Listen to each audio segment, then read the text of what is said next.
لا حول ولا قوة إلا بالله العلي العظيم. أعوذ بالله من الشيطان الرجيم. بسم الله الرحمن الرحيم. الحمد لله رب العالمين الذي جعلنا من المتمسكين بولاية أمير المؤمنين وأولاده المعصومين المنتخبين المنتجبين، والصلاة والسلام على سيد الأنبياء والمرسلين وخاتم النبيين وطه وياسين، محبوب رب المغربين والمشرقين جد الحسن والحسين، مولانا وسيدنا ونبينا وطبيب نفوسنا وشفيع ذنوبنا أبي القاسم محمد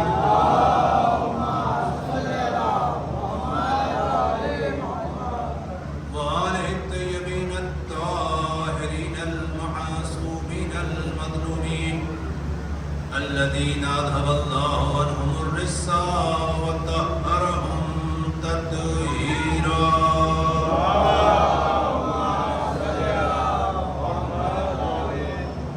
ولعنة الله على أعدائهم وقتلتهم وغاصبي حقوقهم ومنكري فضائلهم ومصائبهم أجمعين من يوم عداوتهم إلى قيام يوم الدين. آمين يا رب العالمين. أما بعد فقد قال الحسين عليه السلام: أنا أدعوكم إلى كتاب الله وسنة نبيه، فإن السنة قد أميتت والبدعة قد أحيت، إن تسمعوا قولي أهدكم إلى سبيل الرشاد.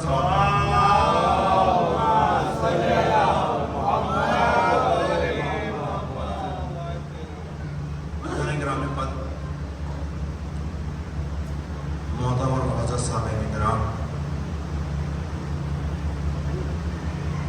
سوگواران شہدائے کربلا،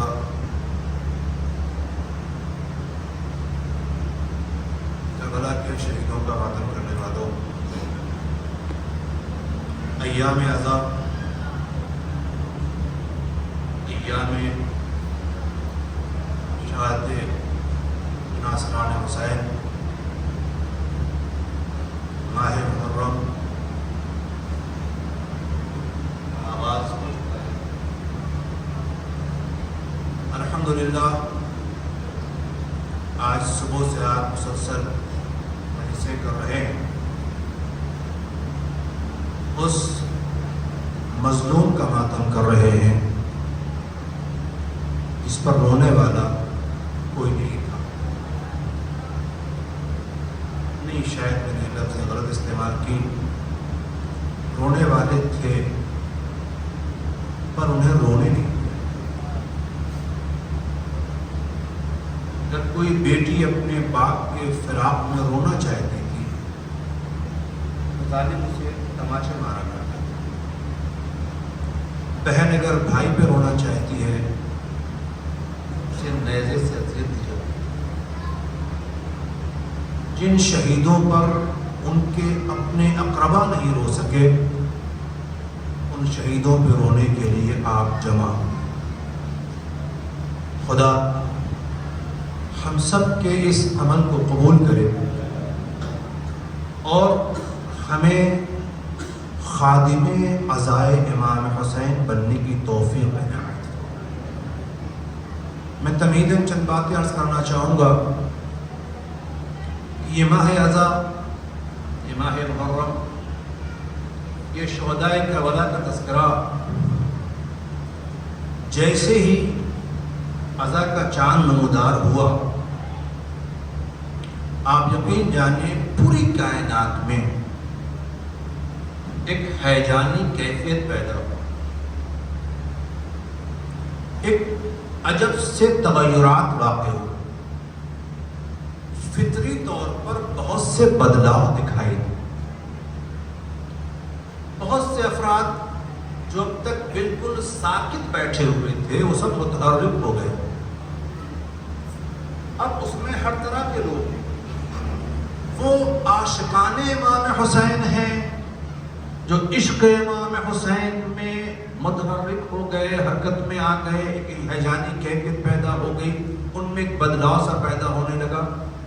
اور انہی کے مقابلے میں کچھ ایسے افراد بھی ہیں جنہیں نام حسین سے تکلیف ہوتی ہے، جنہیں انقلاب حسین سے تکلیف ہوتی ہے، جنہیں کربلا کے تذکرے سے تکلیف ہوتی ہے، نہیں، جنہیں مظلوم کی ظالم پر فتح سے تکلیف ہوتی ہے، جنہیں صابر کے کامیاب ہونے پر تکلیف ہوتی ہے، جنہیں حق کی جیت اچھی نہیں لگتی ہے، جنہوں نے کبھی بھی حق کی حمایت نہیں کی ہے، جن کے لیے حق ناگوار گزرتا ہے، لفظ بدل دوں کہ جنہیں روشنی سے نفرت ہے، جنہیں حق سے عداوت ہے، وہ سب اپنے اپنی جگہ بے چین ہوتے ہوئے نظر آ رہے ہیں، کیونکہ انہیں پتا ہے کہ ہم نے جو ظلمت اور گمراہی اور جہالت کا اندھیرا پھیلا رکھا تھا، اس میں حسین کے چراغ سے جو روشنی پیدا ہوگی وہ قیامت تک باقی رہنے والا اجالا پیدا کر کے جائے گی۔ صلوات پڑھ دے محمد وآلہ۔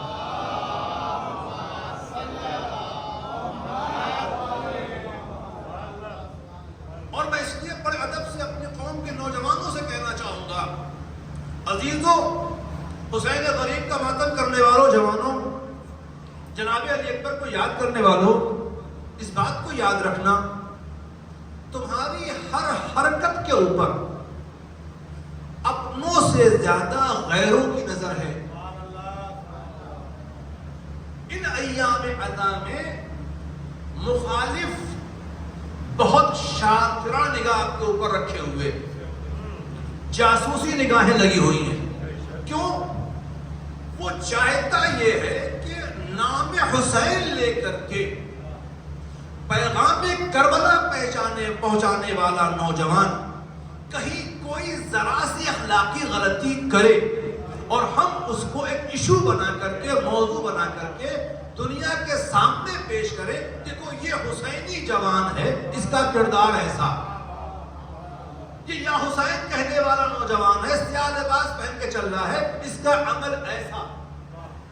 پہلی گزارش تو آپ سے اتنی سی ہے، ان ایام عظام میں ایسا کوئی غیر اخلاقی کام نہ کریں جس سے حسینیت بدنام، اس سے حسینی پیغام پہ کوئی حرف آنے پائے۔ ایک صلوات پڑھ دے محمد وآلہ۔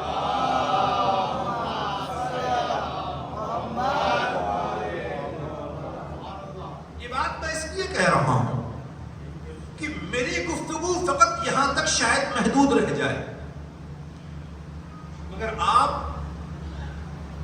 سماج کے سامنے جاتے ہیں، آپ سڑکوں پہ چل رہے ہیں، آپ بازاروں میں نظر آ رہے ہیں، آپ دوسری بس میں بیٹھ رہے ہیں، اس لیے وہاں تک کربلا کا پیغام پہنچانا آپ کی ذمہ داری ہے۔ ہم منبر کے مبلغ ٹھہرے، آپ کو قوم میں تبلیغ کرنی ہے، آپ کو سماج میں تبلیغ کرنی ہے، آپ کو معاشرے میں تبلیغ کرنی ہے۔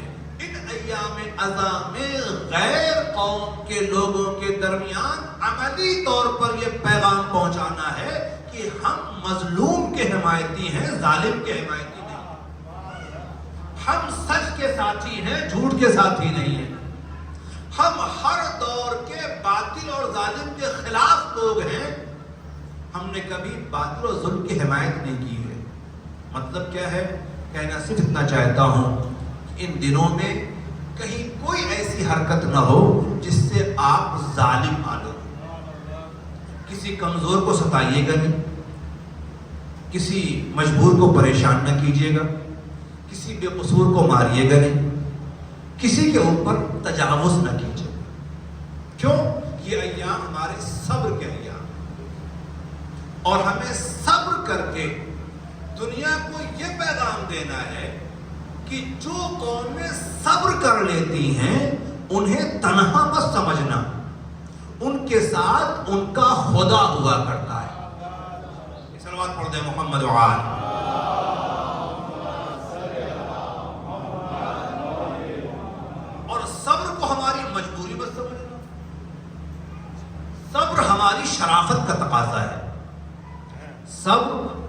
ہمارے کربلائی ہونے کا تقاضا ہے، صبر ہمارا حسینی ہونے کا تقاضا ہے۔ صبر ہم اس لیے کر رہے ہیں کہ ہم ایک صابر کی یاد منانے کے لیے بیٹھے، ہم نے فرش عزا بچھائی ہے اور پوری دنیا کو یہ پیغام دے دیا ہے کہ یاد رکھو جو مظلوم ترین فرد تھا سن 61 ہجری میں، آج پوری کائنات میں اس کا تذکرہ ہے، آج پوری دنیا میں اس کا نام لیا جا رہا ہے، مختلف زبانوں میں اس کی کیفیتیں بیان کی جا رہی ہیں، کائنات کے ہر گوشے میں، ہر ملک کے اندر ان مظلوموں کا تذکرہ ہو رہا ہے۔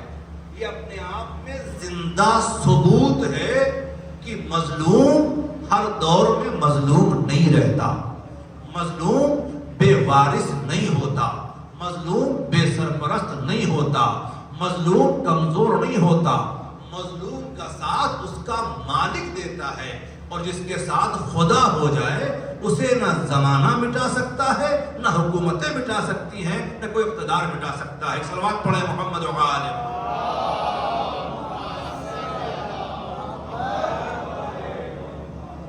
میں بڑے ادب سے کہنا چاہوں گا جو حضرات پیچھے بیٹھ گئے ابھی سے وہ آگے آ جائے، یہاں بہت جگہ ہے ماشاءاللہ، پیچھے کی جگہ جو لوگ بات میں ان کے لیے چھوڑ دیجیے گا۔ صلوات پڑھیں محمد و آلہ۔ آگے رولا آ جائیں گے۔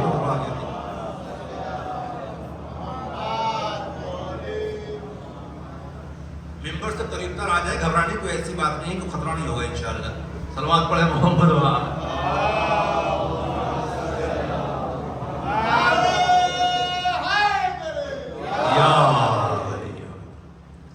خدا مولا حسین کے ماننے والے لوگ ہیں، امام حسین کے چاہنے والے لوگ ہیں، اور یہ ایام عزا خود اپنے آپ میں اس بات کا بڑا ثبوت ہے، بالکل واضح دلیل ہے کہ نہ حسین کبھی مرے تھے نہ مریں گے، نہ حسینیت کبھی مردہ ہوئی تھی نہ مردہ ہوگی، کیونکہ جسے خدا باقی رکھنا چاہتا ہے اسے کوئی مٹا نہیں سکتا، اور جسے خدا مٹا دیتا ہے اسے کوئی بچا نہیں سکتا۔ اور میں اس کے لیے عرض کروں تبیدن آپ خدمت میں، جب آدمیت کا آغاز ہوا اور اس روئے زمین کے اوپر جناب آدم اور حوا کی شکل میں پیکر انسانی میں دو پیکر آئے، اور خدا نے انہیں دو بیٹے عطا کیے، اور دونوں سگے بیٹے تھے۔ جو کیجئے گا، ان دونوں بیٹوں میں ایک بیٹا قاتل ہو گیا، ایک بیٹا مقتول رہا۔ قرآن کریم نے ان دونوں کے مزاج کو پیش کیا۔ ایک بیٹا یہ کہتا ہے کہ میں تمہیں قتل کر دوں گا، دوسرے بیٹے نے کہا میں تو آپ کی طرف ہاتھ بھی نہیں بڑھاؤں گا، جو چاہتا ہوں۔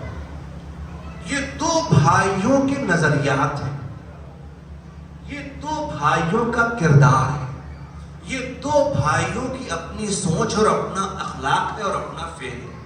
ایک کہتا ہے میں تمہیں قتل کر دوں گا، دوسرا کہتا ہے نہیں صاحب، میں تو آپ میرے بھائی ہیں، میں آپ کو ماروں گا بھی نہیں، قتل کرنا تو بہت دور کی بات ہے، میں تو ہاتھ بھی نہیں بڑھاؤں گا آپ کو مارنے کے لیے۔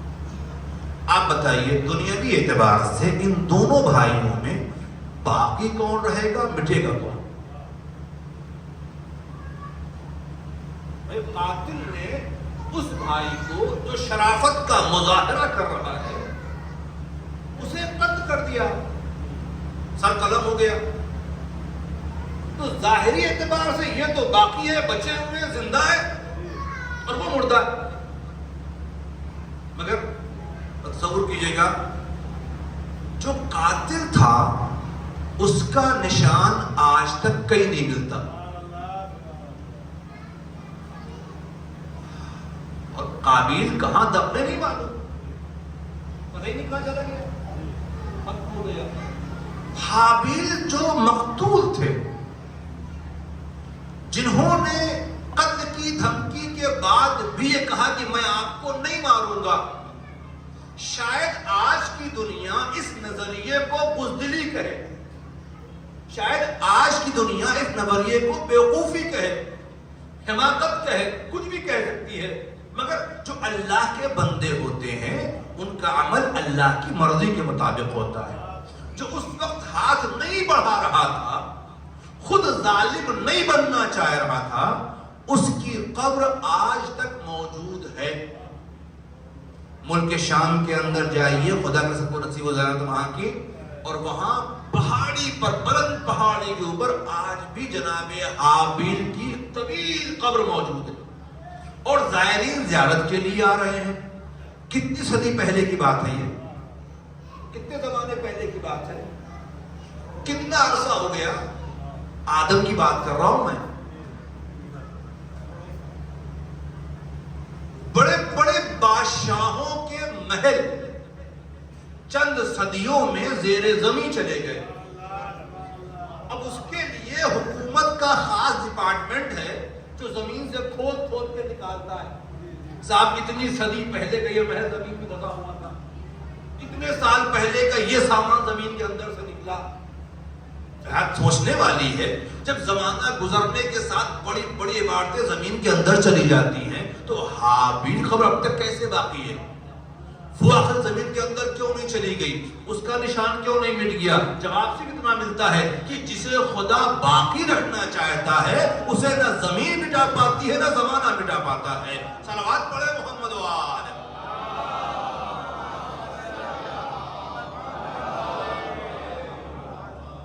اور جو بات مجھے کہنی تھی وہ یہ تھی کہ جو اس وقت مظلوم تھا، جس نے ظلم نہیں کیا، مظلومیت کے ساتھ قتل ہو جانے کو قبول کر لیا، وہ آج تک باقی ہے۔ اور جس نے ظلم کیا تھا، مٹانے کی غرض سے ظلم کیا تھا، وہ مٹ گیا۔ یہ اول آدمی کی بات ہے کہ جس نے یہ پیغام دیا، مٹنا اور باقی رہنا انسان کے ہاتھوں میں نہیں ہے، قدرت کے ہاتھوں میں ہے۔ وہ جسے بچانا چاہتا ہے وہ باقی رہتا ہے، اسے مٹانا چاہتا ہے وہ مٹ جاتا ہے۔ صلوات پڑھ دے محمد و آل۔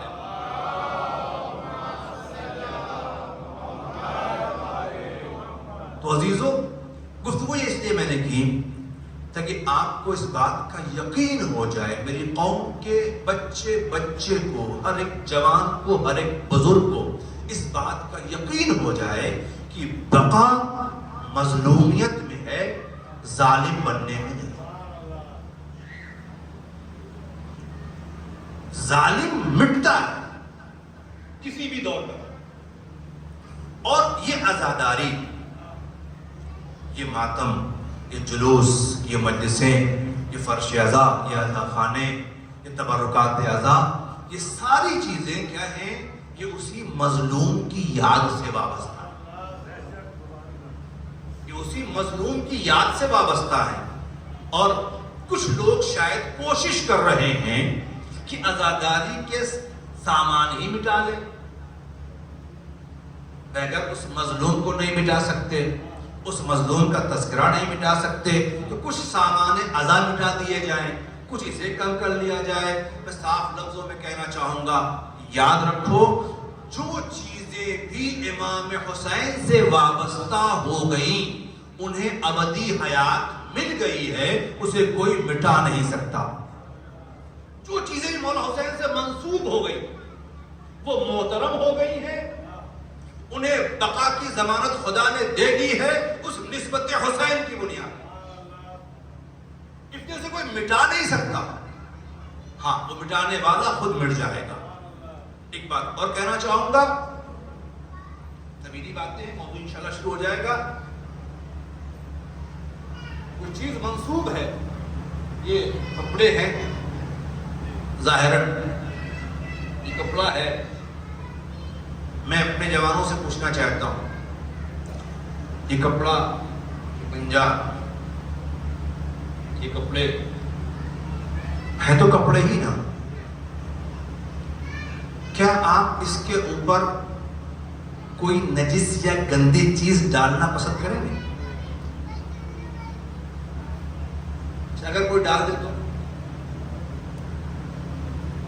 جی پھر تو لڑائی ہو جائے گی نا، پھر تو ماحول خراب ہے صاحب.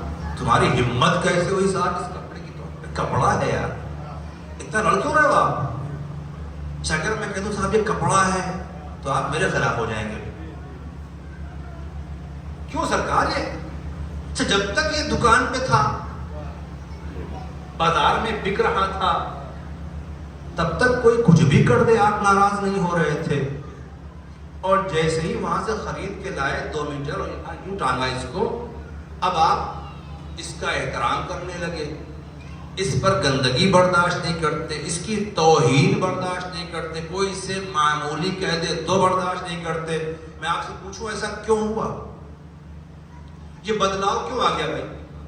کوئی کپڑا بازار کا یہاں ہے تو بدل کیسے گیا؟ توجہ ہے جوانوں سے، خاص طور سے توجہ ہے آپ کی. یہ بدلاؤ کیوں آ گیا بھائی؟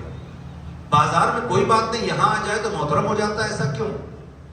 شاید آپ کہیں صاحب کیونکہ یہاں امام حسین سے منسوب ہو گیا ہے تو اس نسبت کی بنیاد پر محترم ہے. اب ہم اس کی توہین برداشت نہیں کریں گے.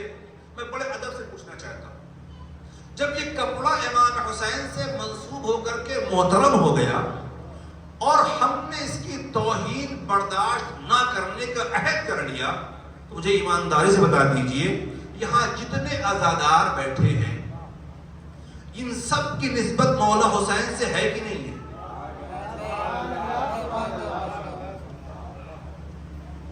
جب تک آپ کہیں تو مجھ سے بحث نہیں ہے.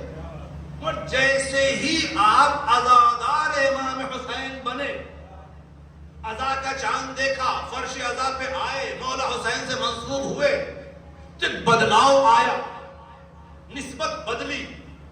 اب جب نسبت بدلی، امام حسین سے منسوب ہوئے تو سب کے سب محترم ہوئے کہ نہیں ہوئے؟ اس لیے کہتا ہوں ہر عزادار محترم ہے، ہر عزادار محترم ہے. اپنی ذات کی وجہ سے نہیں، اپنے قد و قامت کی وجہ سے نہیں، اپنی دولت کی وجہ سے نہیں، اپنے حسن و جمال کی وجہ سے نہیں، صرف امام حسین سے نسبت کی وجہ سے. اب جب عزادار محترم ہے اس نسبت کی وجہ سے، تو پھر ہمارے عزادار ہونے کا تقاضا یہ ہے کہ ہماری طرف سے کسی عزادار کی توہین نہ ہونے پائے. ہم کسی عزادار کو ذلیل نہ کریں، ہم کسی عزادار کی بے عزتی نہ کریں، ہم کسی عزادار کو حقیر نہ سمجھیں، یہ سوچ کر کے کہ حسین کا عزادار ہے. میں یقین کے ساتھ منبر سے کہہ رہا ہوں، اگر ہم نے اپنے کسی نوجوان بھائی کی کوتاہی، غلطی اور غفلت کو صرف اس لیے معاف کر دیا کہ مولا حسین کا ماتمدار ہے، اس کا انعام تمہیں حسین دیں گے، تم نے جو صبر کیا ہے. صلوات پڑھے محمد وآل.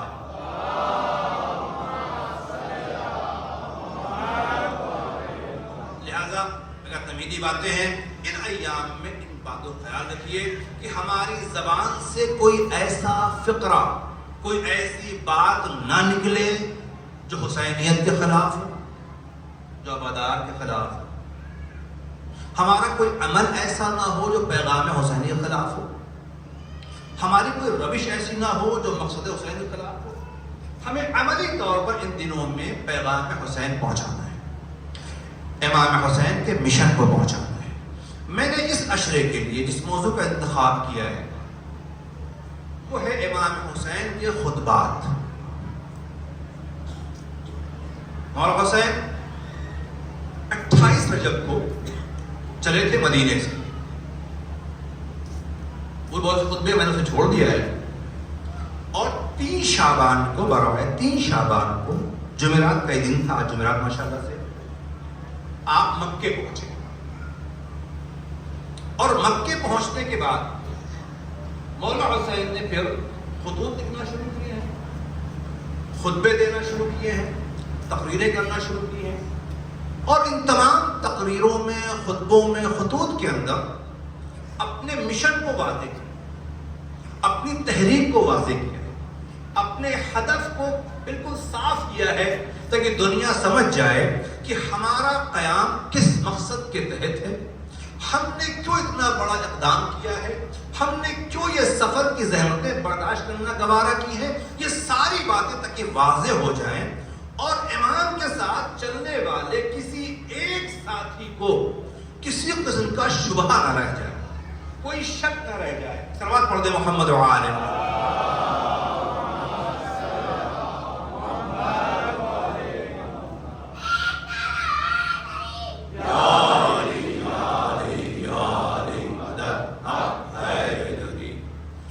غور کیجئے گا۔ جس وقت مولانا حسین پہنچے ہیں مکے کی طرف، میں نے امام حسین کے اس خط کے ٹکڑے کو سرنامہ کلام قرار دیا ہے جو امام حسین نے اہل بصرہ کو لکھا تھا۔ مکے پہنچنے کے بعد بصرہ والوں خط لکھا تھا، اس خط کے اندر مولانا حسین لکھتے انا ادعوکم الی کتاب اللہ و سنت نبیہ، میں تمہیں دعوت دیتا ہوں کتاب خدا کی طرف اور سنت نبی کی طرف۔ اور پھر فرماتے ہیں فَإِنَّ السُّنَّةَ قَدْ عُمِيتَتْ وَالْبِدْعَةَ قَدْ أُحْيَتْ، یہ سنتیں مردہ کی جا رہی ہیں اور بدعتیں زندہ ہو۔ اور فرماتے ہیں ان تسمعوا قولی اهدکم الی سبیل الرشاد، اگر تم لوگ میری بات سنو گے تو ہم تمہیں صحیح راستے کی ہدایت کر دیں۔ صلوات پڑھ دیں محمد و آل۔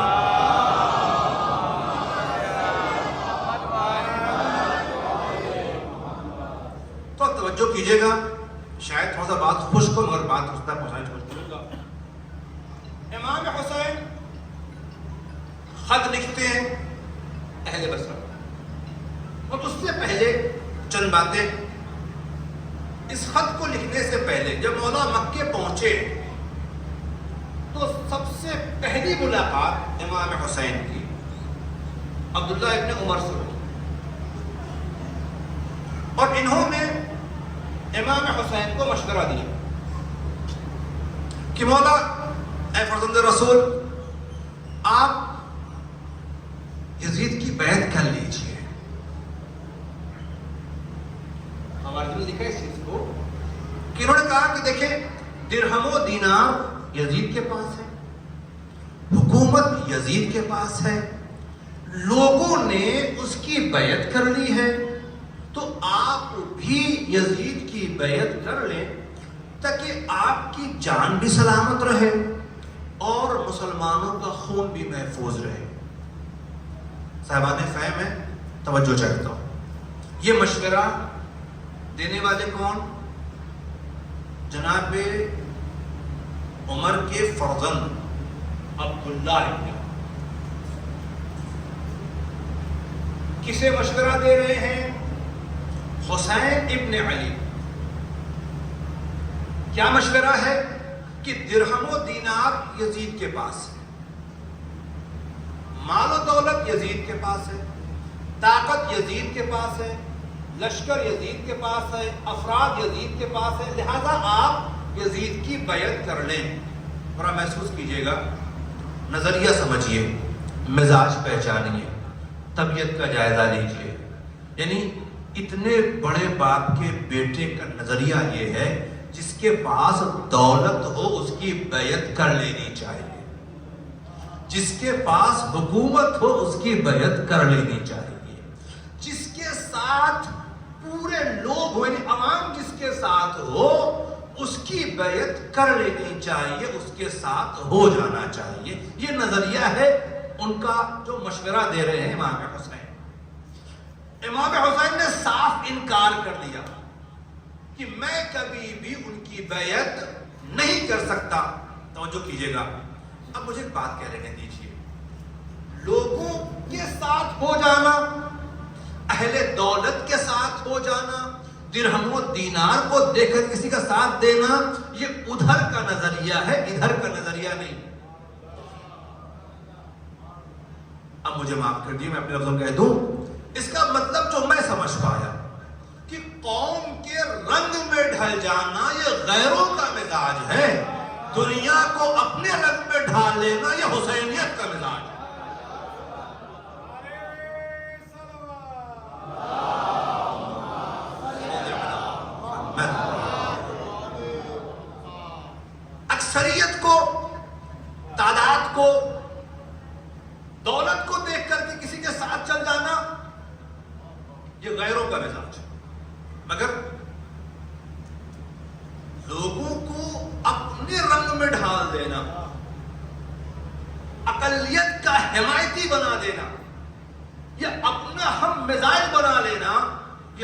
حسینیت کا مزاج ہے.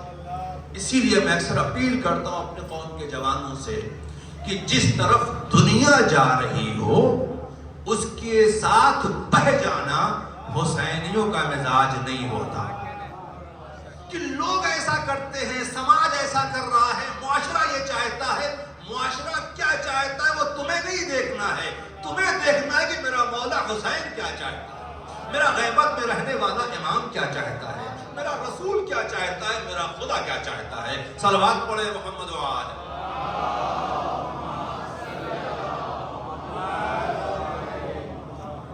لوگوں کی چاہت کی پیروی کرنا یہ امام حسین نے نہیں سکھایا ہے.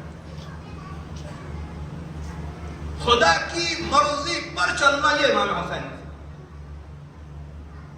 میں نہیں کر سکتا. اور کمال تعجب یہ ہے یہ کہنے کے بعد روایت یہ میں نے کیوں یہ بھی کہا کہ میں نے آپ کے نانا سے سنا ہے کہ میرا حسین شہید کیا جائے اور جو حسین کا ساتھ نہ دے گا وہ رسوا اور ذلیل ہوگا. معتبر راوی ہے بھائی، خود فرماتے ہیں کہ میں نے آپ کے نانا سے سنا ہے کہ میرا حسین شہید ہوگا اور جو ساتھ نہیں دے گا وہ رسوا اور ذلیل ہوگا. اس لیے میں آپ سے کہتا ہوں کہ آپ وہاں نہ جائیں ورنہ آپ کے شہید ہونے کے امکانات. جب امام حسین نے منع کر دیا کہ نہیں مجھے خبر ہے میں جاؤں گا، میرا ارادہ موقع ہے، تو اب ایک عجیب خواہش ظاہر کی انہوں نے. کہتے ہیں ٹھیک ہے فرض اگر آپ جانا ہی چاہتے ہیں تو میں یہ چاہتا ہوں کہ میں آپ کے جسم کے اس حصے کا بوسہ دوں جسے حضور پاک اکثر چوما کرتے تھے. اب آپ ذرا سا مجھے بیدار ہو کے بتا دیں کتنی محبت ہے نا اس میں، کتنا عشق ہے اس کے اندر کہ جس جگہ کا بوسہ رسول اسلام لیا کرتے تھے ہم بھی اسے چوم لیں، ہم بھی اس کا بوسہ دے دیں. کتنی محبت ہے خدا اگر آپ محسوس کر سکیں تو. لہذا حسین نے اپنا پیراہن کرتا جو ہے کھولا اور انہوں نے سینے کا بوسہ دیا اور پھر کہتے ہیں کہ جائیے میں نے آپ کو خدا کے حوالے کیا، اللہ آپ کی حفاظت فرمائے. عزیزو بڑا غور کیجیے گا، یہ جانتے ہوئے کہ جو نصرت نہ کرے گا وہ رسوا ہوگا، یہ جانتے ہوئے کہ حسین شہید ہوں گے، احتراماً سینے کا بوسہ بھی دیا، اس کے باوجود ساتھ نہیں گئے. نہیں لفظ بدل دوں، امام حسین نے کھلے لفظوں میں کہا تھا یا ابا عبد الرحمن اتق اللہ وانصرونی، خوف خدا کرو اور میرا ساتھ دو.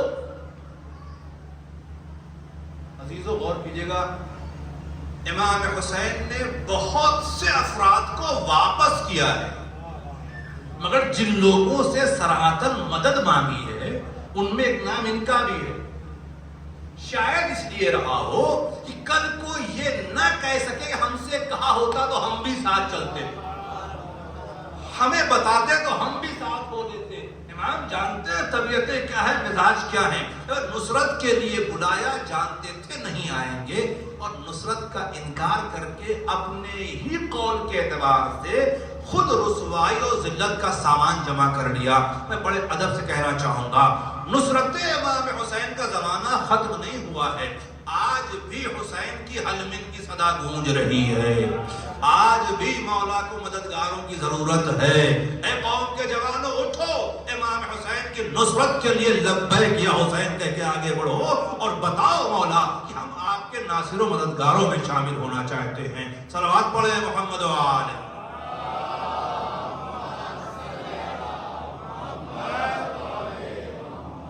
اور کیا آپ نے تو یہ کیفیت اس چیز کو محسوس کیجئے گا کہ نصرت جو نہ کرے گا امام حسین کی وہ رسوا و ذلیل ہوگا.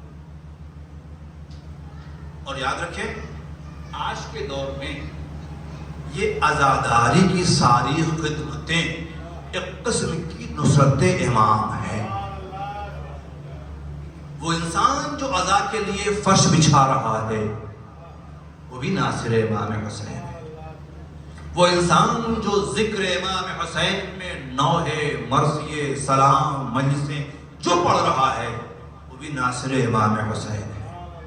وہ انسان جو عزاداران امام حسین کی خدمت کر رہا ہے، میں کہتا ہوں ولو ادنا خدمت، عزاداروں کی فقط چپلیں ترتیب سے رکھ رہا ہے، وہ بھی نصرت امام کر رہا ہے. یاد رکھیے، کیونکہ ایک عزادار کی عزت سب سے زیادہ کھلتی ہے اس ظالم کو جو مظلوم کو مٹانا چاہتا ہے. اس باطل طاقت کے لیے ضرب ہوتی ہے جس نے یہ سوچا تھا کہ ہم نے حق کو مٹا دیا ہے.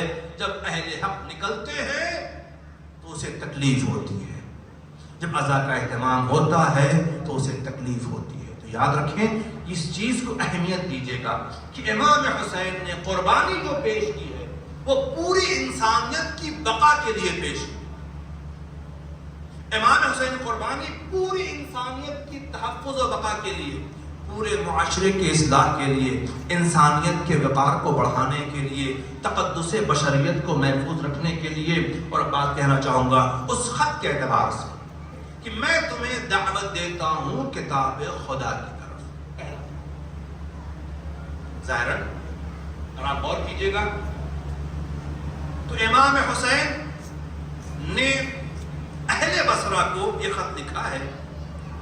اور یاد رکھیے گا، امام کا خطاب جو ہوتا ہے وہ ظاہراً کسی فرد واحد سے ہوتا ہے اور مقصود قیامت تک آنے والے سارے انسان. امام کلام سے دور حاضر کے اعتبار سے نہیں ہوتا. یہاں امام کیا کہہ رہے ہیں کہ میں تمہیں دعوت دے رہا ہوں کتاب خدا کی طرف. میں اتنا کہہ سکتا ہوں نا کہ امام کے مکے میں پہنچ جانے کے بعد اس خط کا معنی یہ ہے کہ حسین امام حسین علیہ السلام لوگوں کو کتاب خدا کی طرف دعوت دینا چاہتے اور ساتھ ہی ساتھ وہ سنت نبی اور نبی کریم کی سنت کی طرف بلانا چاہتے تھے. تو گویا دو چیزیں اہم ہیں، کتاب خدا اور سنت پیغمبر اسلام. صلوات پڑھیں محمد و آلہ.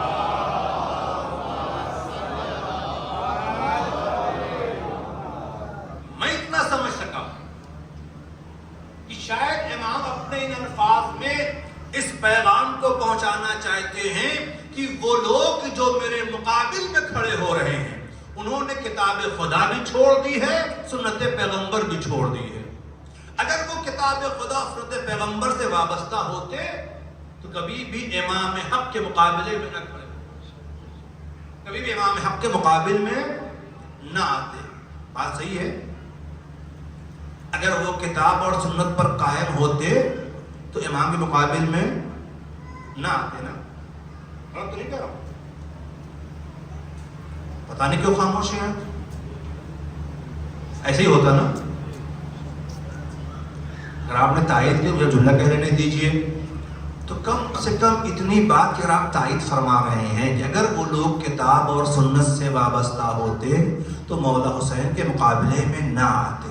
مطلب کہ اب ہمیں زندگی کے کسی بھی لمحے میں کتاب خدا کو نہیں چھوڑنا چاہیے، سنت پیغمبر کو ترک نہیں کرنا چاہیے، ورنہ کہیں ایسا نہ ہو کہ ان دونوں کو چھوڑنے کی وجہ سے ہم بھی امام حق کے مقابل میں کھڑے ہو جائیں. صلوات پڑھے محمد و آلہ.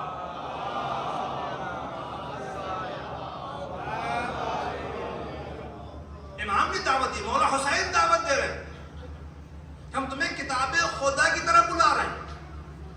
عزیزو، جو چاہتے تھوڑی دیر آپ کو یہاں پہ روکوں میں. کتاب خدا کیا ہے؟ خود کتاب خدا کے متعلق اور قرآن سے ہی پوچھا جائے تو پہلی بات ذالک الکتاب لا ریب فیہ، یہ وہ کتاب ہے جس میں کوئی شک و شبہ ہے ہی نہیں. یہ چیلنج سوائے الہی کتاب کے اور کوئی کتاب کر ہی نہیں سکتی. الہی کتاب کا کوئی کتاب چیلنج کر ہی نہیں سکتی. ہر کتاب میں کوئی ڈاؤٹ ہے، کوئی شک و شبہ ہوتا ہے. اس لیے ہر رائٹر لکھنے کے بعد ایک نوٹ ہلکا سا لگا دیتا ہے میں اپنے اعتبار سے میں نے اسے بہت زیادہ صحیح لکھنے کی کوشش کی ہے، اور پھر بھی کوئی کمی رہ گئی ہو تو متوجہ کر دیجیے، کوئی نقص رہ گیا تو بتا دیجیے گا. اپنے آپ کو وہاں عاجزی کا اظہار. میں کہا نا، ہر بندہ کتنا ہی بڑا پڑھا لکھا کیوں نہ ہو، اس کی کتاب میں کوئی نہ کوئی شک و شبہ ہو سکتا ہے. اور قرآن ذالک الکتاب لا ریب فیہ، یہ وہ کتاب ہے جس میں کوئی شک نہیں. کتاب الہی کی شان کیا ہے؟ آیتیں بہت ہے، پڑھنا تو قرآن شاید ہو جائے گا. نماز پڑھ دیں محمد و آلہ.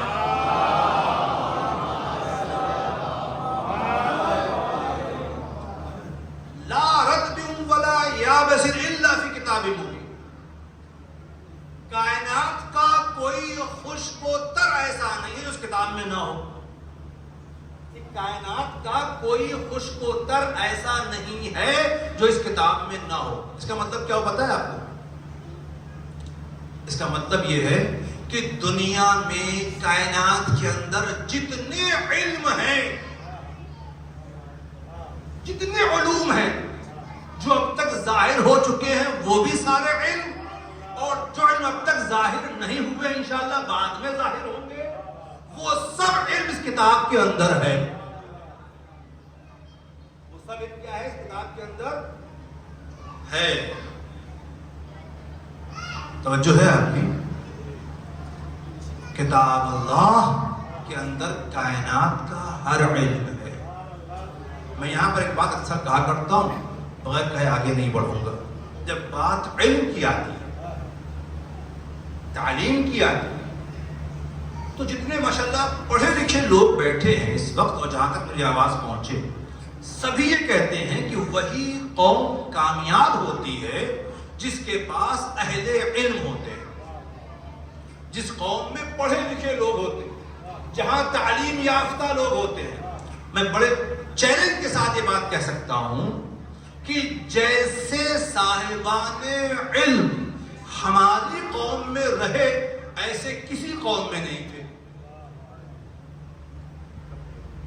غلط تو نہیں کہہ رہا ہوں؟ کسی کو شک ہو پوچھ لیجیے گا، آسان لفظوں میں کہہ دیتا ہوں. کسی بھی قوم میں ایسا کوئی عالم نہیں ملا کہ جو ممبر پہ بیٹھ کے کہے سلونی سلونی قبل ان تفقدونی، پوچھو پوچھو جو پوچھنا ہے مجھ سے پوچھو، اس سے پہلے کہ مجھے پوچھو. اس نے محدود نہیں کیا صاحب کہ فلاں سبجیکٹ میں بتاؤں گا، فلاں ٹاپک کی بات کرو، خالی جو پوچھنا ہے پوچھو. مطلب کیا تھا؟ جتنے بھی علم، اب میں کیا کروں تھوڑی سی بات، علم کی کتنی قسمیں ہیں یہ تو اہل علم سے آپ پوچھیں، جو کالج یونیورسٹی وغیرہ میں لوگ ہیں، اور ابھی کتنی قسمیں اور بنیں گی، ابھی کتنے پردے اور ہٹیں گے، نئے نئے علم ظاہر ہوں گے، کتنی نئی نئی ٹیکنالوجی ابھی اور آنا باقی ہے جس کا علم اب تک اہل سائنس کو نہیں ہے. وہ ریسرچ پہ لگے ہوئے ہیں، شاید کچھ نئی معلومات آ جائے، کچھ نئی بات آ جائے. میں بڑے ادب سے کہہ دوں کہ قرآن میں ایک ایسے عالم کا تذکرہ کیا ہے، اسی اللہ والی کتاب نے ایک ایسے عالم کا تذکرہ کیا ہے کہ جس نے پلک جھپکنے سے پہلے تخت بلقیس منگوا لیا تھا. قرآن نے ایسے عالم کا تذکرہ کیا ہے جس نے پلک جھپکنے سے پہلے تخت بلقیس منگوا لیا تھا. تخت کی فوٹو نہیں آئی تھی، اس کی تصویر نہیں آئی تھی، لائیو ٹیلی کاسٹ نہیں چل رہا تھا، پورا پورا تخت اٹھ کر کے آیا تھا. جادو نہیں تھا.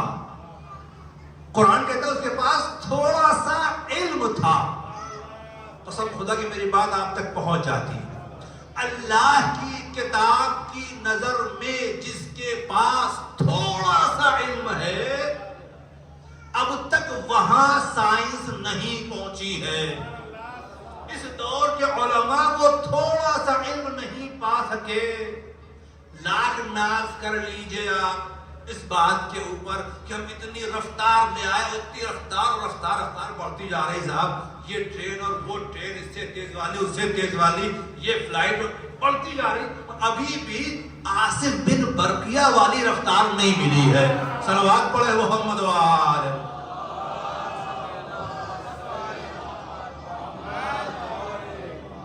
جو کتاب خدا جس کی طرف امام حسین دعوت دے رہے ہیں، یہ معمولی کتاب نہیں ہے۔ ستم یہی ہے، جب ہم کتاب خدا کی بات کرتے ہیں تو ہماری قوم کا وہ نوجوان جو کالج میں پڑھ رہا ہے، یونیورسٹی میں پڑھ رہا ہے، وہ سوچتا ہے ماٹوئے مولویوں والی بات ہو رہی ہے، یہ خالی فاتحہ خانے پراڑ خانے والی بات کر رہا ہے۔ قسم خدا کی ظلم تو یہی ہوا ہے کہ اپنوں نے قرآن کو نہیں پہچانا، غیروں میں ہم کیا سمجھائیں گے؟ صلوات پڑھے محمد وآلہ۔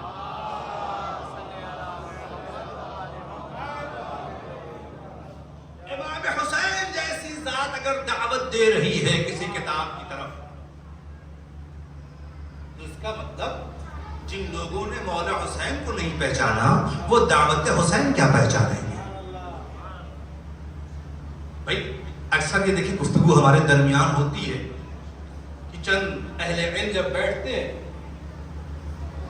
کس کتاب کا مطالعہ کیا جائے اپنی نالج کو بڑھانے کے لیے، اپنی معلومات کو بڑھانے کے لیے، تو ہر آدمی اپنی علمی سطح کے اعتبار سے کتاب کا نام بتاتا ہے۔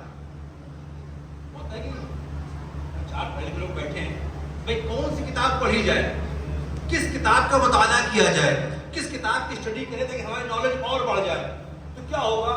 ہر آدمی اپنی اپنی علمی سطح کے اعتبار سے کتاب کے نام بتائے گا، یہ والی کتاب پڑھ لو، وہ والی کتاب پڑھ لو، وہ والی کتاب پڑھ لو، اور جتنی بڑی علمی شخصیت ہوتی ہے اتنی بڑی کتاب کا نام بتا، اور ہم اس بات پر ناز کرتے فلاں صاحب نے یہ والی کتاب بتائی ہے اور وہ بہت پڑھے لکھے آدمی ہیں، اس کا مطلب اس کتاب کے اندر میٹر اچھا ہوگا، ہے نا؟ یہ دوستو برائے عنوان سے سن لینا، جب کوئی بہت پڑھا لکھا آدمی کسی کتاب کی طرف رہنمائی کرتا ہے تو ہم یہ مان لیتے ہیں کہ اتنے بڑے آدمی نے اس کتاب کا نام لیا، اس کا مطلب اس میں کچھ ہے۔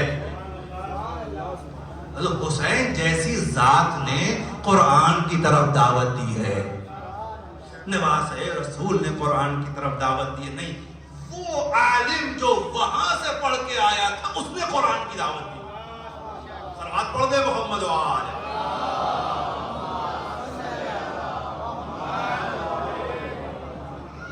وہ جو وہاں سے پڑھ گیا اس نے قرآن کی دعوت دی، مطلب اس کتاب خدا کے اندر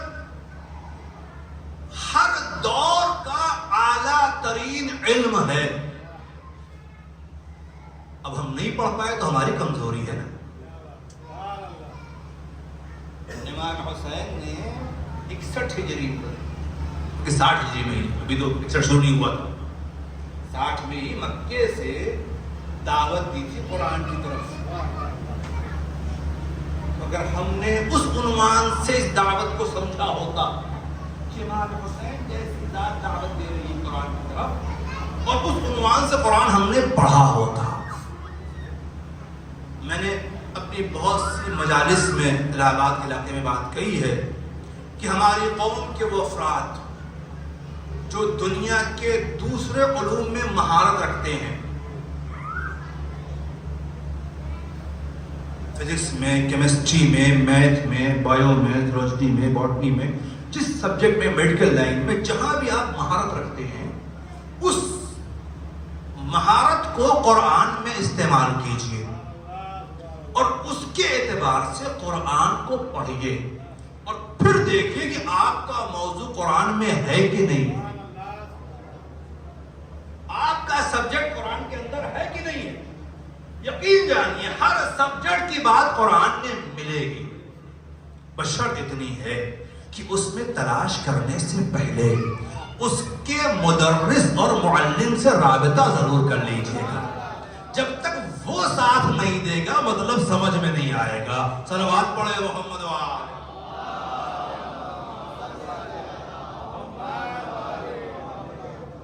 عزیزو وقت ختم ہوتا جا رہا ہے، اس طرف متوجہ رہیں، انشاءاللہ باقی باتیں کل سے ہوں گی۔ کہ پہلی دعوت حسین نے اہل بصرہ نے، ہم تمہیں کتاب خدا کی دعوت دے رہے ہیں.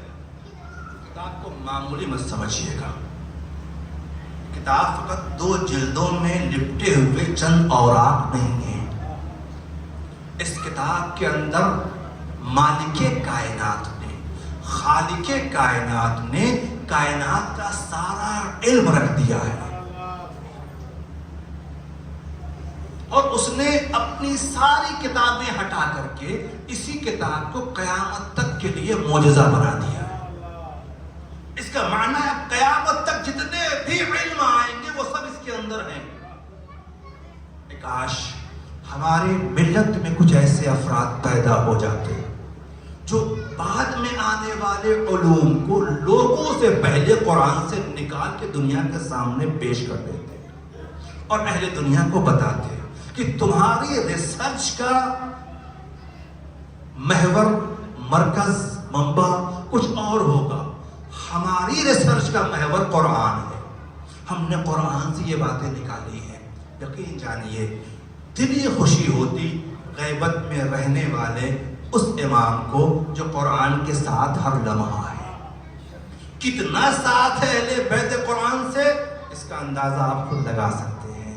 میں کیا عرض کروں، جس وقت مولا حسین مدینے سے چل رہے تھے تب بھی قرآن کی آیت پڑھی تھی. جب مکے پہنچے ہیں پھر قرآن کی آیت پڑھی ہے.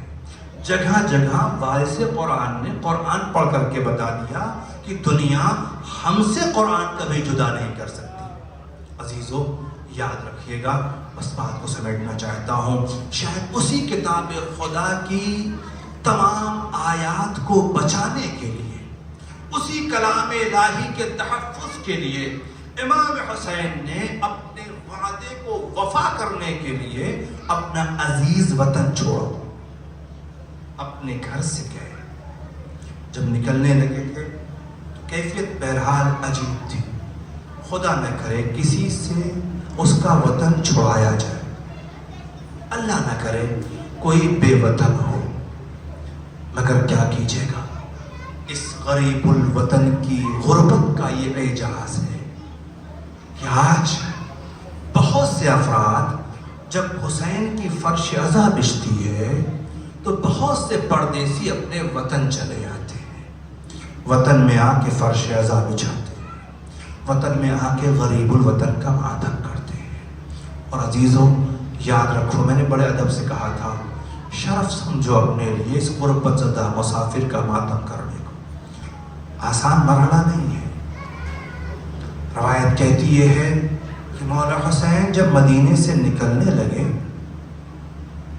تو اپنے نانا کے روضے پہ گئے. کچھ نانا سے گفتگو کی، نانا سے باتیں کی. کہتے نانا تیرا حسین تیرے مزار سے جا رہا ہوں. روایت کی فقرے یہ ہیں کہ امام حسین نے اللہ کی بارگاہ مناجات کی، پروردگار میں حسین ابن علی فاطمہ کا بیٹا تیرے نبی کا فرزند ہوں، مجھ سے میرا وطن چھڑایا جا رہا ہے. عزیزو میں عرض کروں، جب وطن چھوٹنے لگتا ہے نا تو اس کا درد کیا ہوتا ہے، کوئی ذرا رسول خدا سے پوچھے. روایت کہتی جس وقت نبی کریم کو اپنا عزیز وطن مکہ چھوڑنا پڑا تھا تو جب تک دیوار مکہ نظر آتی رہی نبی کی آنکھوں میں آنسو تھے اور مڑ مڑ کر کے مکے کی دیوار کو دیکھتے جا رہے تھے. میں کہوں گا یا نبی اللہ، آپ کو تو علم ہے نا کہ آپ یہاں فاتح مکہ بن کر کے آئیں گے، پھر اتنا غمزدہ کیوں ہیں؟ شاید نبی آواز دے نادان، وطن کی زمین کو چھوڑنے کا غم اتنا شدید ہوتا ہے کس یقین کے بعد کہ واپس آئیں گے پھر بھی دل مضطرب ہو جاتا ہے. تو ذرا کوئی پوچھے امام حسین سے جسے اس بات کا یقین ہے کہ وطن سے جا رہا ہوں، دوبارہ وطن آنا نصیب نہ ہوگا. اماں آپ کا مزار چھوٹ رہا ہے، اب دوبارہ مزار پہ آنا نصیب نہ ہوگا. اے بھیا حسن، آپ کی قبر سے دور جا رہا ہوں، بھیا دوبارہ آپ کے مرقد پہ آنا نصیب نہ ہوگا. عزیزو توجہ کر لیں، 2 فقرے سامنے ختم کر دی میں نے گفتگو. روایت کے فقرے ہیں. قافلہ آمادہ ہو رہا تھا، اہل حرم تیار ہو رہے تھے، گھر سے قافلہ نکلنا چاہتا تھا. روایت کہتی ہے امام حسین کا وفادار بھائی، مولا علی کی تمنا، جناب زینب کا بھروسہ، جناب سکینہ کا اعتماد، غازی محافظ حجاب زینب و کبریٰ.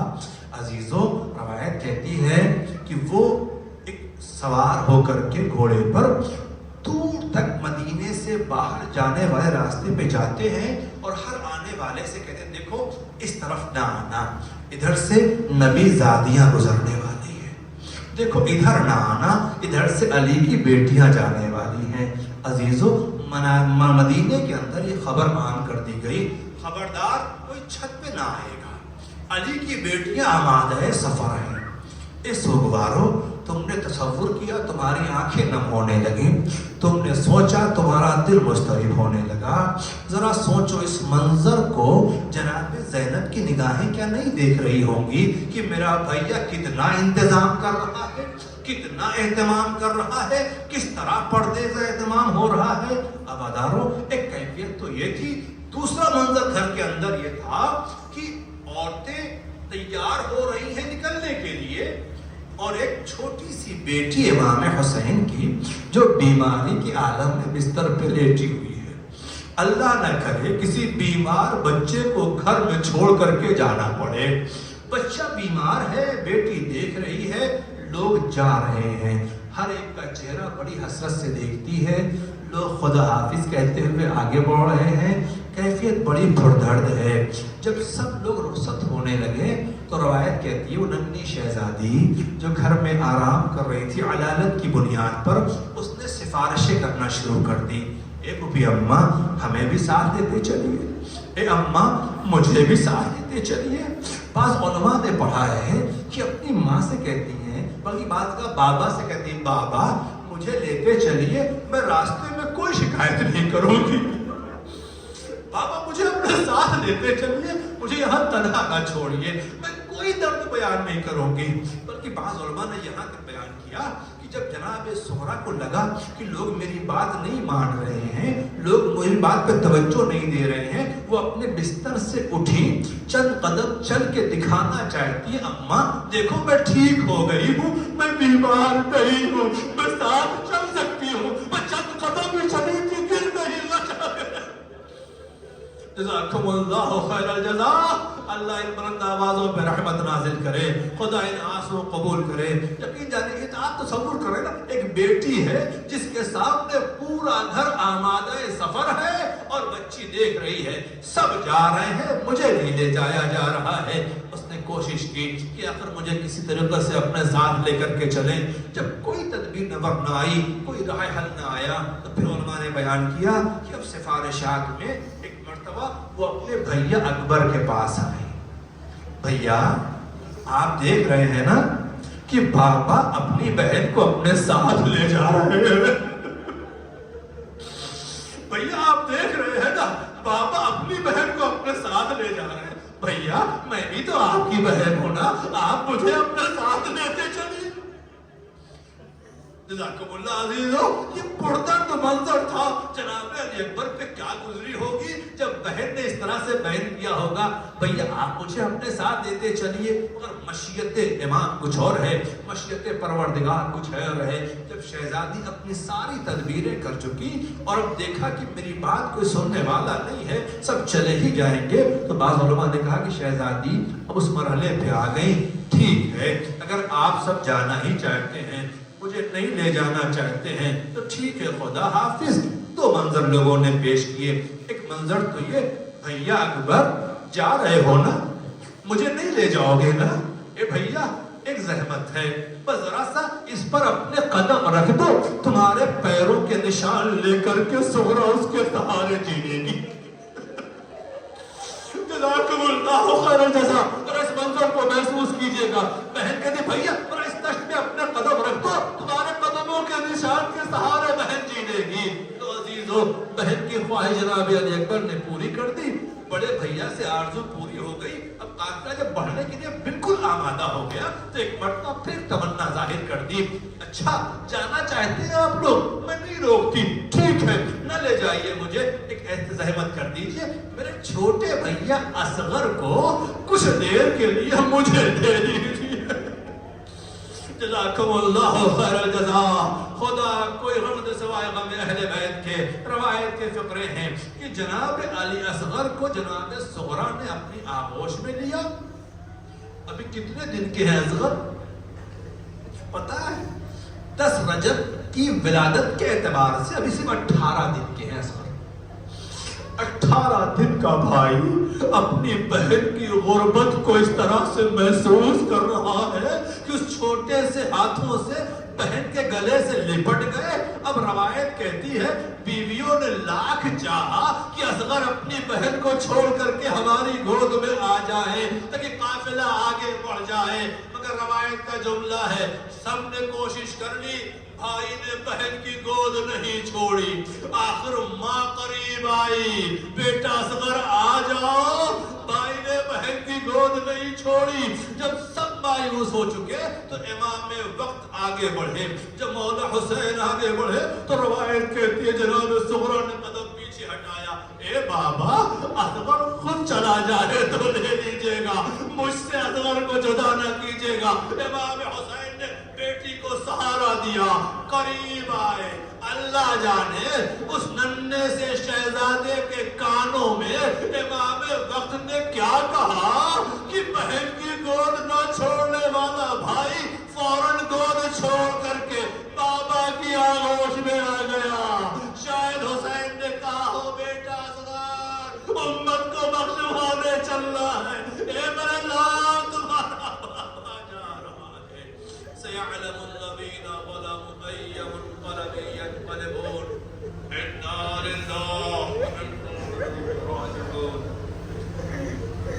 الہی بحق الزہراء وابیہا وبعلہا وبنیہا والسر المستودع فیہا، باردہ ہماری اس عزا کو قبول فرما، غم حسین غریب میں رونے والوں پہ رحمت نازل فرما۔ اے میرے اللہ ہم سب کی گناہان کبیرہ و صغیرہ کو معاف فرما، ہمیں گناہوں سے بچنے کی توفیق عنایت فرما، ہماری قوم کے ہر فرد کو دولت علم سے مالا مال فرما، ہمارے دلوں کو نور علم و نور معرفت اہل بیت اطہار سے منور فرما۔ اے میرے کریم مالک ہمیں جو لوگ پریشان کی پریشانیوں کو دور فرما، جو بیمار آزار ان سب کو شفائے کاملہ اور عاجلہ عنایت فرما، جن مومنین نے دعا کی لے کر ان کی جائز حاجات کو پورا فرما، جو افراد بے روزگار انہیں برسر روزگار کر دے، جو برسر روزگار ہے ان کے رزق کا ترقی عنایت فرما، جو بے اولاد انہیں صاحب اولاد کر دے۔ اے میرے معبود ہر آبادار حسینی کی آغوش میں غازی کا پرچم اٹھانے والا ایک بیٹا عنایت فرما۔ اے میرے اللہ تجھے واسطہ عظمت اہل بیت کا تمام مقامات مقدسہ کی حفاظت فرما، علماء کرام مراجع اعظام کی حفاظت فرما، تمام آباداران حسین کی حفاظت فرما۔ اے میرے مالک پردے غیبت میں رہنے والے فرزند زہرا منتقم خون حسین امام عصر کے ظہور میں تعجیل فرما، ہم سب کو امام کے خادموں میں شمار فرما۔ ربنا تقبل منا انک انت السمیع العلیم، ماتم حسین۔